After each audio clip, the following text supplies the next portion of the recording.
INSS, les retraités pourront retirer leur dû du mois quand ils veulent. Leur bancarisation sera désormais assurée par la Rabobank. Les opérateurs économiques de la province du Katanga veulent faire de l'essor impactant. La stratégie passe selon eux par une plateforme d'échange qui constitue d'ailleurs le grand point du forum qui est ouvert à Lubumbashi.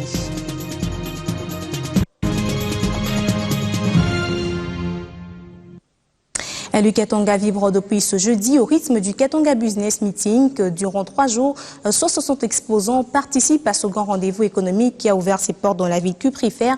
L'objectif est d'offrir aux opérateurs économiques une plateforme d'échange en vue de booster le secteur économique dans la région. Fizamika, notre envoyé spécial.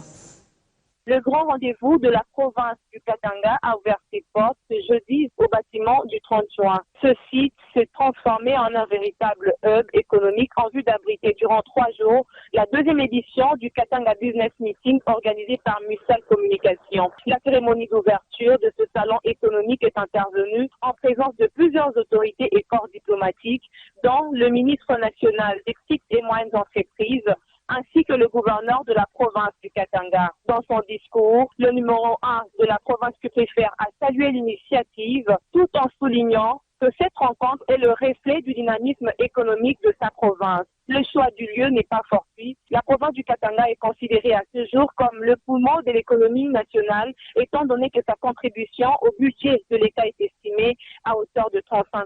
À en croire le président de la Fédération des entreprises du Congo, section Katanga, le Katanga Business Meeting s'inscrit dans la logique de la croissance économique du pays qui est attendue à 10,4% pour l'année 2015. Autre moment fort de cette cérémonie d'ouverture, c'est la visite des différents stands par les autorités ainsi que différents invités. Un geste qui a visiblement ému la plupart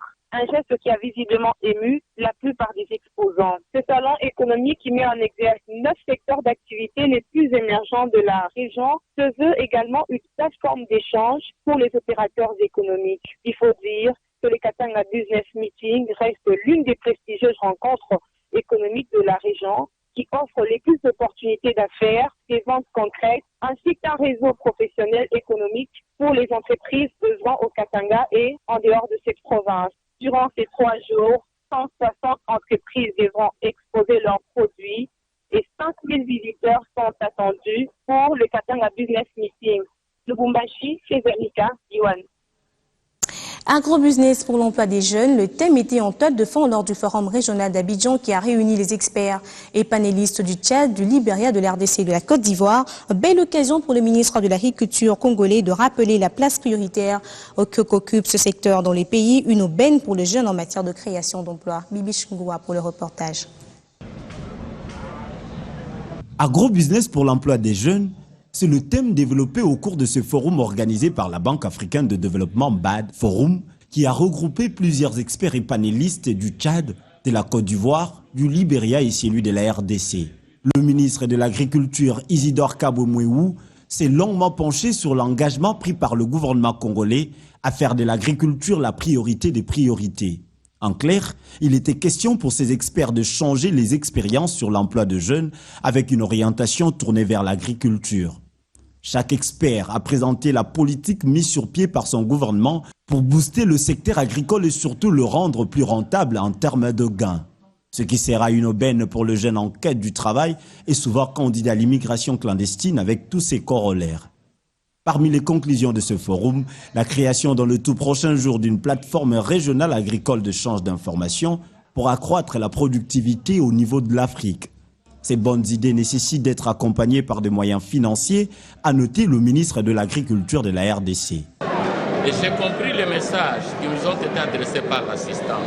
Tout le monde en conclusion sur les moyens. C'est bien d'avoir un projet, c'est bien d'avoir un programme, mais il faut avoir les moyens. Moi, je vous ai dit clairement que nos États africains, le budget qu'ils allouent au secteur agricole actuellement ne peut pas permettre à un gouvernement de permettre à son secteur agricole de se développer. Regardez mon pays, c'est 80 millions de terres arables. Nous, jusqu'à présent, nous n'exploitons que 10%. Mais pour y parvenir, c'est-à-dire parvenir c'est quoi? À développer ce secteur, il faut beaucoup de moyens. La BAD a accédé à cette recommandation. Elle a par ailleurs sollicité de ses partenaires la présentation de projets bancables pour un meilleur accompagnement dans ce secteur. Le Premier ministre de la RDC était également présent à cette assemblée annuelle de la Banque africaine de développement. Un représentant le chef de l'État, Matata Ponyo, s'est chargé de vendre l'expérience de la bonne gouvernance qui pourrait aider à accélérer le développement du continent. Je repose ce récit de nos confrères de la primature.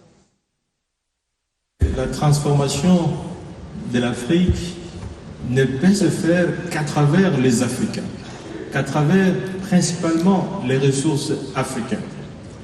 On ne peut pas attendre à transformer l'Afrique sur base de l'aide publique. Tout le monde sait que cette aide publique au développement va décroissant. Il y a très peu d'intérêt à faire la mobilisation des ressources d'aide publique, tout simplement parce que les pays qui sont censés aussi octroyer de l'aide publique au développement éprouvent d'énormes difficultés avec la conjoncture internationale qui n'est pas favorable. D'où la nécessité pour les Africains de pouvoir travailler sur l'amélioration de la gouvernance qui découle sur une mobilisation accrue des ressources publiques, lesquelles doivent être orientées vers des secteurs porteurs de la transformation, porteurs de la croissance, porteur de l'amélioration du niveau de vie. Et là, je voudrais citer deux secteurs importants, qui est le secteur de l'éducation et le secteur de la santé. Tout le monde sait que les privés ne vont pas investir suffisamment dans le secteur de l'éducation, surtout l'éducation des bases. Il faut absolument que l'État puisse s'occuper du secteur public. Et là, je vais vous donner un exemple de mon pays, la République démocratique du Congo, à la suite d'un leadership fort exercé par le président de la République et d'une amélioration qualitative de la dépense publique. Nous sommes passés d'un déficit de finances publiques en 2010 de près de 300 millions de dollars, ce qui représentait presque 3% du PIB, jusqu'à un excédent de plus de 600 millions de dollars américains. Et sur base de ces ressources publiques, nous avons engagé un programme important d'investissement vers le secteur de l'éducation. Un programme ambitieux de construction de 1000 écoles par an. Un programme ambitieux cette fois-ci dans le secteur de la santé, des constructions des centres de santé, un peu plus de 1300 hôpitaux et leurs équipements. Au chapitre coopération économique, le Premier ministre Matata Ponyo a eu des échanges avec le président ivoirien Alassane Dramane Ouattara. Les deux personnalités ont passé en revue la situation économique financière de leurs pays respectifs et aussi celle de l'Afrique. On écoute Matata Ponyo qui nous fait la restitution. D'abord, je devais transmettre le message de son Excellence, Monsieur le Président Joseph Kabila Kabange, qui m'a chargé de faire parvenir à son homologue et frère, le président Alassane Ouattara. De manière substantielle, c'était d'abord un message de fraternité qui je devais transmettre, mais aussi en deuxième lieu un message de félicitations pour le progrès économique et social remarquable que le président Alassane Ouattara est en train d'enregistrer depuis un certain temps ici en Côte d'Ivoire, mais aussi d'une manière spécifique dans la sous-région. Que vous le sachiez, l'Afrique tout entière suit de très près la reprise économique significative de la Côte d'Ivoire et le replacement, en tout cas en tête d'affiche de la Côte d'Ivoire dans la sous-région. Et troisièmement, le chef de l'État de la République démocratique du Congo m'a chargé de renouveler sa vision d'avoir une relation stratégique entre la Côte d'Ivoire et la République démocratique du Congo. Et là-dessus, nous pouvons vous rassurer que nous avons reçu une réponse très très favorable du président de la Côte d'Ivoire pour, en tout cas, une relation stratégique avec la République démocratique du Congo. Les futurs cadres de l'RDC se révoltent contre la médiocrité intellectuelle. Pour ne pas les citer, les étudiants de la faculté de droit de l'Université protestante au Congo lancent un programme qui encourage l'élitisme. Les repères de la matière grise du pays seront mis à contribution. Grady Ponchi et Taylor Chibaya. Le programme Tomieba est un programme de renforcement des capacités des jeunes. Il tend à doter les jeunes des outils leur permettant de se déployer dans la vie active parce que la formation académique ne permet pas d'avoir les b.a.-ba de la vie active. Et la spécificité de ce programme, c'est que nous l'intégrons dans une approche d'échange, d'expérience avec des personnes ressources. Tomieba, pour dire « Connaissez vos capacités ». Un programme monté par les étudiants de la faculté de droit de l'Université protestante au Congo, UPC en sigle, qui tient à inciter à l'excellence en s'appuyant sur des repères de l'élite de la République démocratique du Congo. Cette ambition qui veut se distancier de l'intellectuel irresponsable est soutenue par Patrick Chiboui, chargé de communication de l'unité de sensibilisation de la CPI, et Damien Mobinzo, professeur donnant cours de l'art oratoire à l'Institut national des arts. Tous deux étaient des invités privilégiés. Il nous a été demandé de partager notre expérience en ce qui concerne l'art oratoire. On doit sensibiliser et tout cela se fait par la parole. Et donc on a voulu, dans le cadre de cet échange, expliquer un peu comment, devant différents publics, permettre aux jeunes qui nous suivent de pouvoir tirer des leçons afin de s'améliorer dans ce qu'on appelle l'art oratoire. L'impression, c'est d'abord la satisfaction. Satisfaction de constater que les efforts initiés essentiellement par aussi ça, en ce qui concerne la vulgarisation du débat, commencent à porter des fruits. Cela ne peut être qu'une satisfaction. Ces pistes d'une nouvelle classe d'intelligence ont été bien accueillies par les étudiants. Une nouvelle entreprise de télécommunications vient d'émettre le souhait de s'implanter en RDC. Zinc est une entreprise chinoise qui a mis en place une application portant le même nom, spécialisée dans le partage d'informations et de communications instantanées, a dépêché un délégué, voire Thomas Louaka, le vice-premier ministre en charge de Pétanti, pour annoncer ce projet. Jimmy Lumou pour le reportage. Zinc est une application spécialisée dans le traitement et le partage d'informations et communications instantanées sur téléphone mobile. Prendre en charge des campagnes de marketing ciblées à travers des téléphones équipés de la fonction de transmission des données est une autre spécialité de cette application. Le vice-premier ministre Thomas Louaka a reçu M. Shin Laping, le délégué de l'entreprise Zinc, qui est venu lui faire part du souhait d'implantation de son entreprise en RDC. Nous sommes venus avec un groupe d'opérateurs en communication pour voir son excellence afin de présenter une nouvelle application qui sera mise en place ici en RDC. Son quitus, voir la réglementation du pays pour que nous puissions suivre cela à la lettre.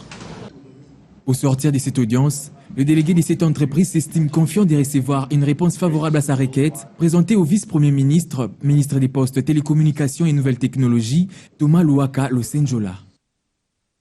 Les retraités affiliés à l'INC sont enfin bancarisés. Leur prestation sociale sera dorénavant payée par la Robank, qui vient de signer un accord de partenariat avec l'Institut national de sécurité sociale. Cette disposition concerne toutes les provinces. Congo Dada pour le reportage. Grand mariage de raison entre l'Institut national de sécurité sociale et la Robank. Cette union n'est autre qu'un contrat de partenariat sur la bancarisation de la paie de retraités bénéficiant de la pension de l'INSS. La signature de ces contrats est intervenue ce mercredi 27 mai. Le DG de cette institution, Agnès Mouad-Nawej Katang, pense ainsi éviter aux retraités des risques de paiement à la base des listes. Il s'agit aujourd'hui de payer les prestations sociales de toutes ces personnes de troisième âge, des agents donc de travailleurs qui ont travaillé et qui ont rendu pratiquement le meilleur d'eux-mêmes. Et nous osons croire aussi que le fait de signer avec vous ces partenariats vous rendrez vraiment d'énormes services à l'entreprise et aussi à toutes ces personnes de troisième âge. Le DG de l'Arobank, Thierry Toemans, rassure un service correct au profit des pensionnés. Ce sera un plus aussi bien pour les prestataires sociaux que pour les RSS. C'est un pas de modernité pour tous les prestataires sociaux. Le fait d'avoir autant de pouvoir loger des fonds en toute sécurité et éventuellement les prêter via une carte de débit bancaire. Ce projet qui représente des avantages pour les deux institutions se veut être une garantie de couverture sur toute l'étendue de la RDC. Rendons-nous à Béni où le ministre de la Défense nationale, Emikoy Mukenda, vient de clôturer ce jeudi sa mission après l'examen de la situation sécuritaire avec les autorités politico-administratives et les membres des forces vives. Le numéro 1 de la Défense nationale a révélé à la presse la création d'une antenne d'information pour maîtriser l'insécurité qui bat son plein dans ce coin du pays. Erika Smoussi pour la correspondance. Emikoy Mukenda, patron de la Défense nationale, était à sa première visite dans cette partie ensanglantée de la province du Nord Kivu. À l'issue d'une rencontre avec les composantes des forces vives, il dit avoir créé une antenne d'information. Question d'informer en temps utile l'autorité. Nous venons de créer une petite antenne d'information qui est liée aussi à mon ministère, que chaque fois qu'on me donne un renseignement. Il a annoncé devant la presse à l'issue de cette audience que les recommandations des forces vives dans cette partie de la province ont trouvé un écho favorable de la part du chef de l'État. Voilà, le chef de l'État a répondu aussi à vos attentes, mais je ne suis pas son porte-parole. Les jours qui viennent, vous allez vivre ça. Le militaire, on les juge au front quand il y a l'ennemi d'un côté et lui de l'autre. Lorsque le militaire est défait, on dit que notre militaire n'est pas bon. Mais ici, il n'y a pas de front. Ici, il n'y a pas de front. Ici, il y a une guerre asymétrique. C'est des bandits qui sortent et qui rentrent de la brousse. Je suis allé plaider ça au dernier sommet de Luanda. Ne laissez pas le phénomène ADF au Congo seulement. C'est un phénomène terroriste. Toute la région, c'est-à-dire l'Ouganda, nous avons déjà pris des contacts, nous, 3 ministres de la région. L'Ouganda, le Rwanda et la RDC. Enfin, le patron de la Défense nationale a noté que la paix est une affaire de tous. La paix, c'est l'obligation de tout le monde. Moi, en tant qu'État, c'est-à-dire dans le secteur de la défense, j'ai fait ma part. J'ai amené ici le chef d'état-major, il est là. Je lui ai dit de rester ici, d'étudier tout. Mais évidemment, comme c'est une question de sécurité et que le mauvais nous entende aussi, nous n'allons pas vous délivrer ici toutes les stratégies. Mais le chef d'état-major est là. Rappelons que parmi les recommandations phares des forces vives dans cette partie de la province étaient les changements du commandement de l'opération Soukoula 1 visant à éradiquer les rebelles ougandais ADF.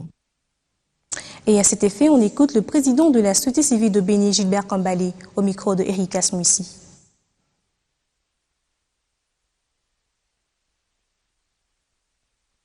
Il est venu nous écouter, il avait 2 communications importantes à nous donner de la part du président de la République, son Excellence Joseph Kabila Kabange. Et donc nous avons parlé, ensuite il a répondu et il a dit exactement que le président a entendu les cris, la population de Béniville et Béni Territoire. Et donc ils vont s'y atteler, c'est pourquoi il a amené les officiers de haut rang des FRDC pour y travailler. Et la seconde chose, il a parlé de mode opératoire. Il faudrait que vraiment qu'on puisse faire face à cela et qu'on mette fin au massacre. Et aussi, il a dit que la population doit fournir des efforts, de sensibilisation, mais aussi des dénonciations par rapport à ceux qui travaillent en connivence avec ces forces négatives qui sont en train d'endeuiller la population à Béni. Vous êtes rassuré que ce message seront d'application ? Tout à fait, je crois qu'il l'a dit, parce que lui aussi n'est qu'un porte-parole. Là, il est venu dire ce que le président de la République lui a dit de venir nous dire. Et vous estimez que c'est suffisant ? Bon, par rapport à nos recommandations, pas encore. Alors, comme c'était dit avec le vice-premier ministre, on vient de le dire encore au ministre de la Défense, d'autres sont là et on vient de lui remettre une autre cahier des charges. C'est prise en compte, vous estimez ? Tout à fait, c'est prise en compte parce qu'il dit qu'il va y travailler et il y aura un comité qui sera mis sur pied, constitué par la population, présidé par la société civile. Ce comité pourra travailler sur les différents domaines sécuritaire, économique, social, et j'en passe. Et en football, avant de nous séparer, c'est déjà pour demain que se tient l'épreuve des cernes pour l'élection du président de la Fédération internationale de football association à Zurich, en Suisse. La 63e session de cet organe se tient à l'heure où la crise secoue la FIFA avec un scandale de corruption inculpant une dizaine de hauts responsables de cette instance du football mondial. Le suspens sera levé ce vendredi 29 mai 2015 à Zurich quant au siège présidentiel de la Fédération internationale de football association. Deux candidats de renom s'opposent. D'un côté, le sortant et candidat à sa propre succession, Sepp Blatter, et de l'autre côté, le prince Ali Ben Al-Hassan. L'assemblée élective se tient au moment où la police helvétique a procédé à l'arrestation à Zurich d'une dizaine de hauts responsables de cet organe fêtier du football mondial. Les inculpés sont reprochés de corruption durant ces 20 dernières années par la justice américaine. En ce qui concerne les droits au niveau de CONCACAF, je crois que le siège de la CONCACAF soit aux États-Unis. Ça signifie qu'ils avaient tout le loisir de pouvoir agir sur le sol américain. Pourquoi avoir choisi Zurich? Pourquoi l'avoir fait seulement maintenant? Est-ce que c'est pour porter atteinte à l'image de la FIFA, enfoncer davantage par des faits non vérifiables qui ne sont que des présomptions? Malgré ce coup de filet, le candidat Sepp Blatter reste largement favori à son 5e mandat au sein de la FIFA. Conviction de Constant Omari, président de la Fédération congolaise de football association. Pourquoi l'avoir fait seulement maintenant? Est-ce que c'est pour porter atteinte à l'image de la FIFA, enfoncer davantage par des faits non vérifiables qui ne sont que des présomptions? Quelqu'un qui doit être réélu, certainement, au regard des sondages autour des membres de l'Assemblée générale. Le président Blatter n'est pas incriminé, donc je ne vois pas, pour quelqu'un qui n'est pas incriminé, pourquoi est-ce que ça va affecter son élection? Le potentiel adversaire de Sepp Blatter à cette présidence de la FIFA a déploré cette crise qui a élu domicile au sein de cette instance du ballon rond ces dernières années. La FIFA a besoin d'un leadership qui gouverne, qui guide et qui protège les fédérations. Un leadership qui accepte sa responsabilité pour ses actes et ne rejette pas la faute sur autrui. Les amoureux, les pratiquants du ballon rond gardent leur mal en patience et souhaitent un vent nouveau à l'issue de ces assises. Fin de cette édition d'actualité. Je vous retrouve demain avec le même plaisir, celui de vous informer bien sûr.